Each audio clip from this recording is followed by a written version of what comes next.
2014માં વાત હતી અચ્છે દિન લાવવાની. ભાજપે વાયદો કર્યો હતો કે અચ્છે દિન આએંગે. 2022 સુધીમાં 2 કરોડ લોકોને રોજગાર મળશે, ખેડૂતોની આવક ડબલ થશે, દરેકના ખાતામાં 15 લાખ રૂપિયા આવશે.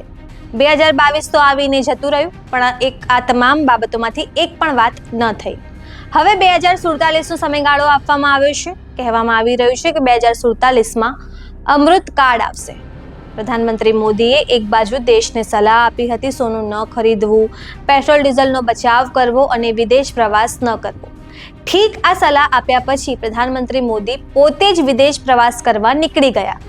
જોકે પ્રધાનમંત્રી તરીકે તેમનો વિદેશ પ્રવાસ કરવો જરૂરી છે. વિદેશમાં અલગ દેશો સાથે ઇન્ટરનેશનલ રિલેશન સ્થાપવા પણ એટલા જ જરૂરી છે. ત્યારે એ પણ ન ભૂલવું જોઈએ કે જ્યારે પાકિસ્તાને ભારતમાં પહેલગામ હુમલો કર્યો હતો ત્યારે એક પણ દેશે ભારતનો સાથ નહોતો આપ્યો. એક પણ દેશે એમ નહોતું કહ્યું કે પાકિસ્તાન ખોટું છે. પણ પ્રધાનમંત્રી મોદીનું વિદેશમાં ફરવું જરૂરી છે. ત્યારે બીજી બાજુ ગોંડલમાં એક ખેડૂતે આત્મહત્યા કરી નાખી. ત્યારે પ્રધાનમંત્રી મોદી ઇટલીમાં હતા. ત્યાં તેમણે ઇટલીના જે પ્રાઇમ મિનિસ્ટર છે મેલોનીજી, તેમને મેલોડી ચોકલેટ આપી. ત્યારે આપણી મીડિયાએ શું કર્યું?